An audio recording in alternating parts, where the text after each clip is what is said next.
Welcome to achievers, we can achieve anything. आज हम बात करेंगे जीएस के क्वेश्चंस की।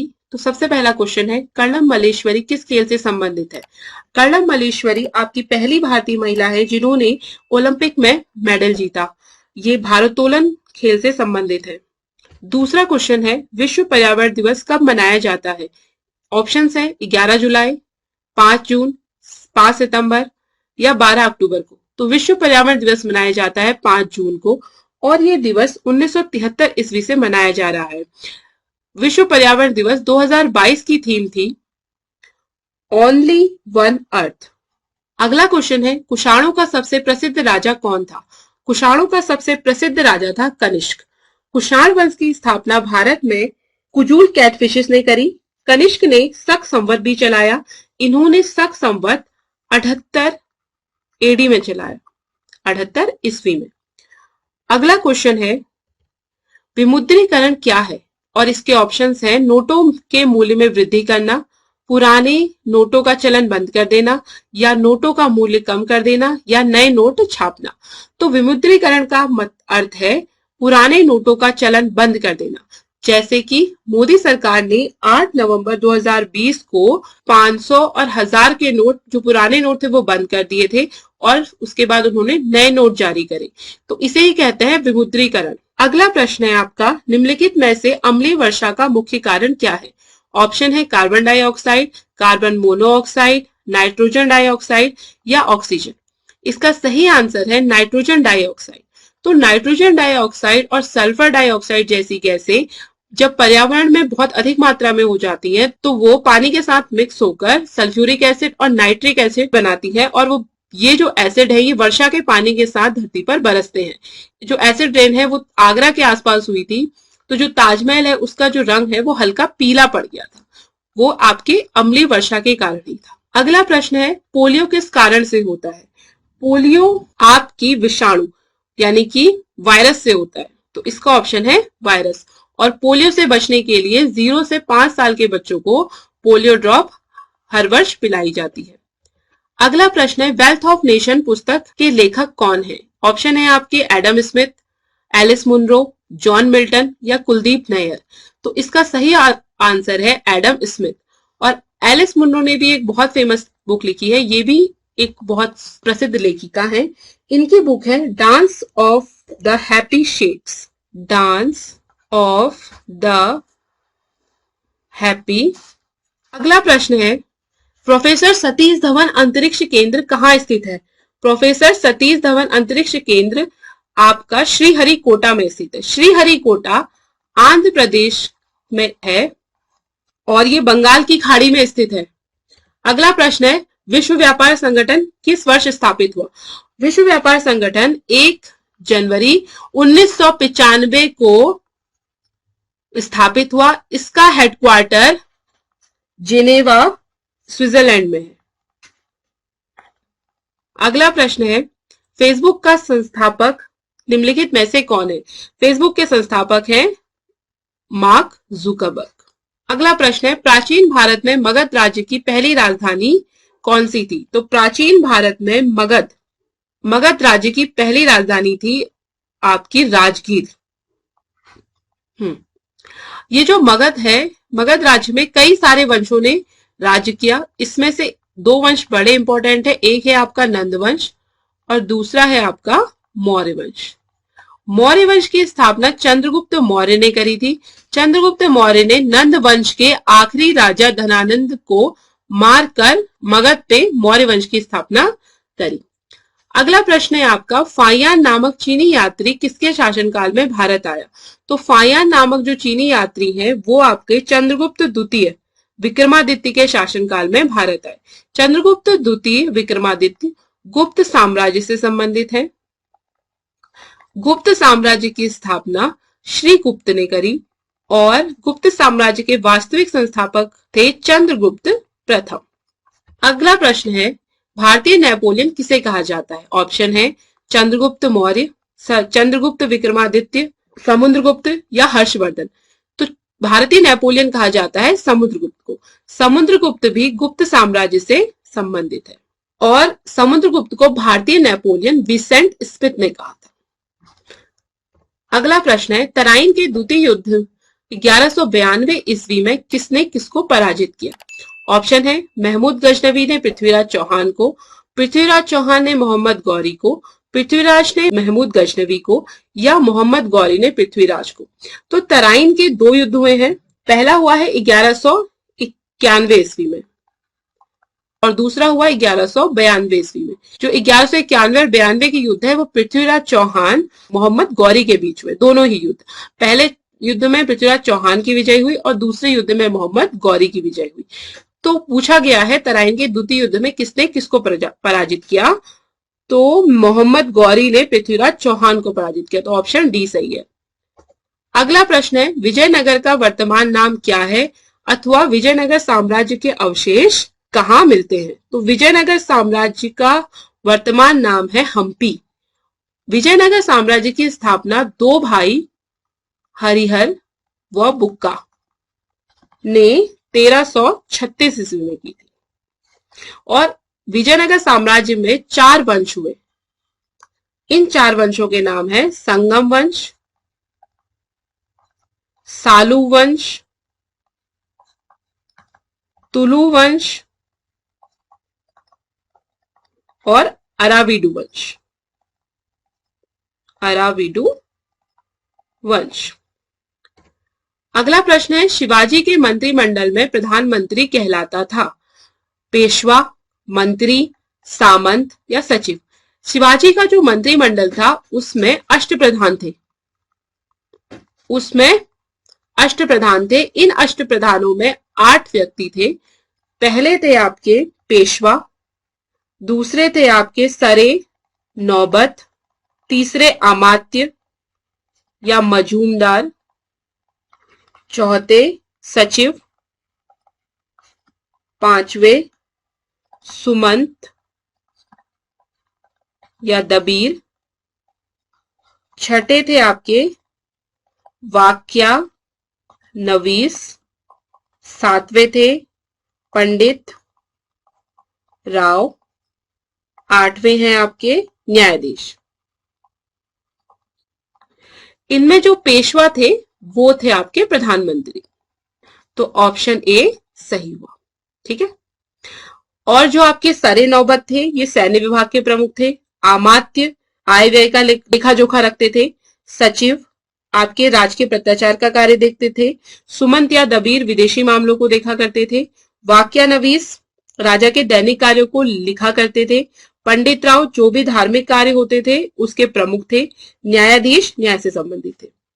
अगला प्रश्न है आपका, सूर्य से आने वाली पराबैंगनी किरणों को रोकने वाली परत को क्या कहते हैं? तो सूर्य से आने वाली पराबैंगनी किरणों को जो परत रोकती है उसे कहते हैं ओजोन लेयर। हमारा जो वायुमंडल है वो 5 परतों में डिवाइड है। ट्रोपोस्फेयर, स्ट्रेटोस्फेयर, मीजोस्फेयर, थर्मोस्फेयर और एक्सोस्फेयर। तो सूर्य से आने वाली पराबैंगनी किरणों को रोकने वाली परत क्या कहलाती है? आपकी ओजोन लेयर। अगला प्रश्न है, निम्नलिखित में से कौन सा देश लैंड ऑफ थंडरबोल्ट के नाम से जाना जाता है? ऑप्शन है नेपाल, न्यूजीलैंड, बेल्जियम और भूटान। इसका सही आंसर है भूटान। भूटान की राजधानी है थिम्पू और भूटान के अभी जो पीएम है उनका नाम है लोटे शेरिंग। लोटे शेरिंग।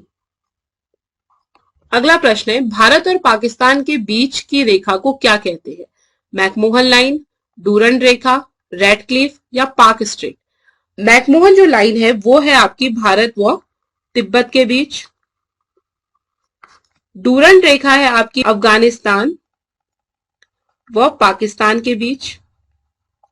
रेड क्लिफ है आपकी भारत व पाकिस्तान के बीच और पाक स्ट्रेट है आपका भारत व श्रीलंका के बीच।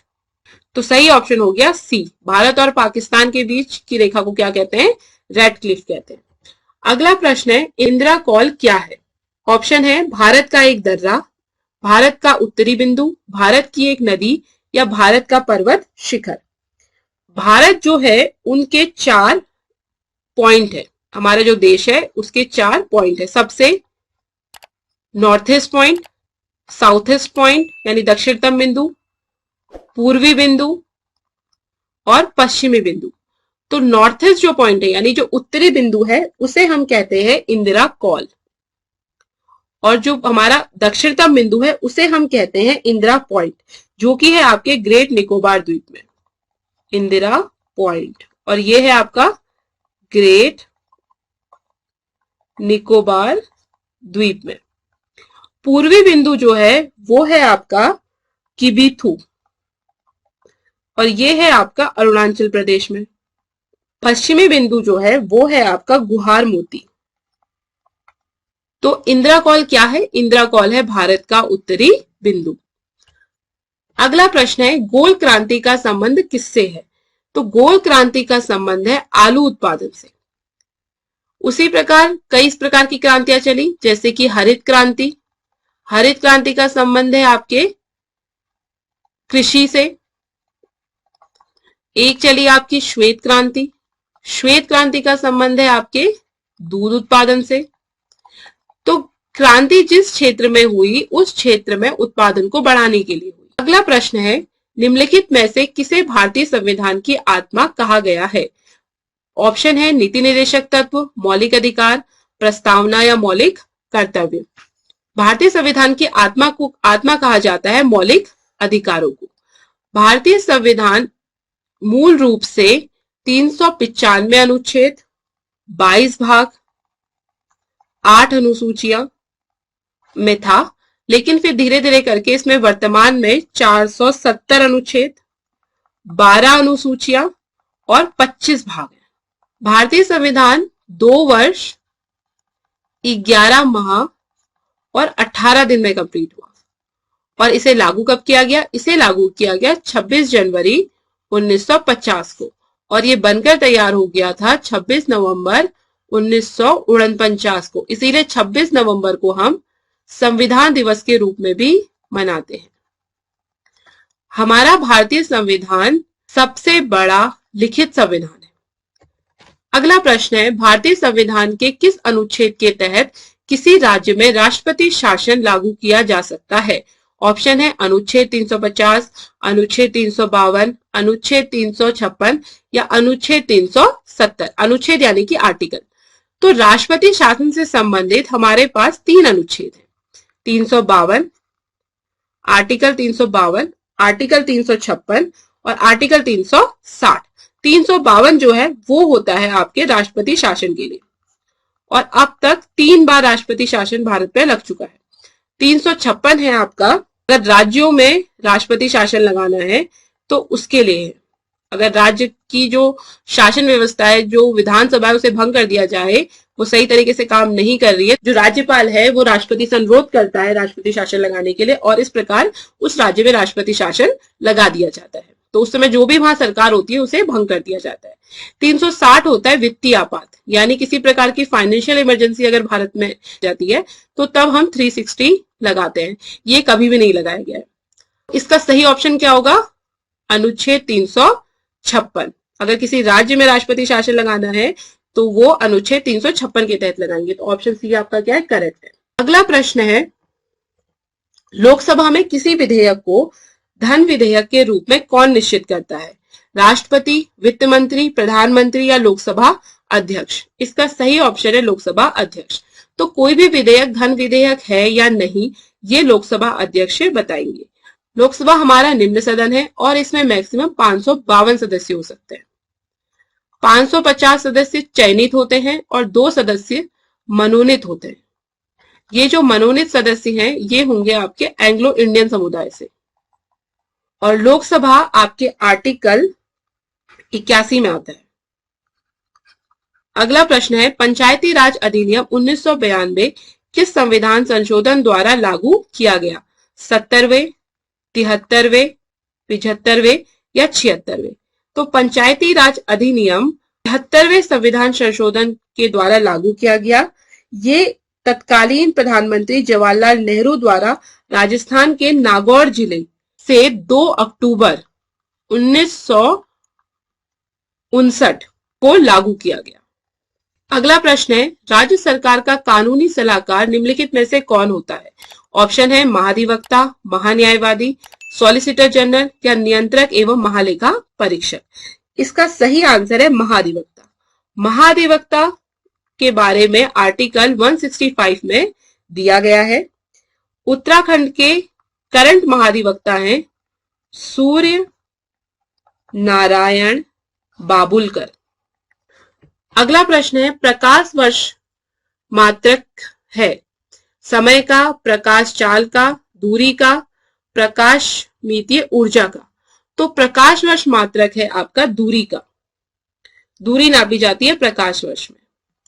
अगला प्रश्न है, दूध की शुद्धता की माप किस उपकरण से की जाती है? ऑप्शन है बैरोमीटर, मैनोमीटर, लैक्टोमीटर या हाइड्रोमीटर। सही आंसर है लैक्टोमीटर। लैक्टोमीटर आर्किमिडीज प्रिंसिपल पर कार्य करता है। अगला प्रश्न है, मानव शरीर की सबसे बड़ी ग्रंथि कौन सी है? यकृत, अग्नाशय, वृक्क या थायराइड।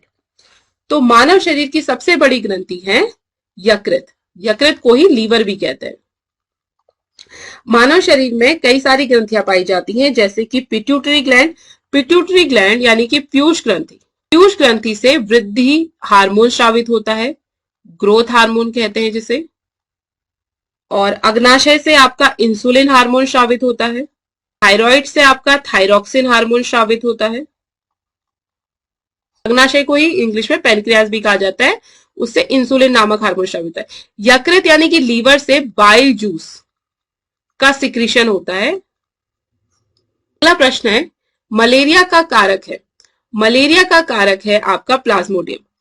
मलेरिया एक संक्रमित बीमारी है और ये मादा एनाफिलिज नामक मच्छर के काटने से होती है। Thanks for watching and keep learning.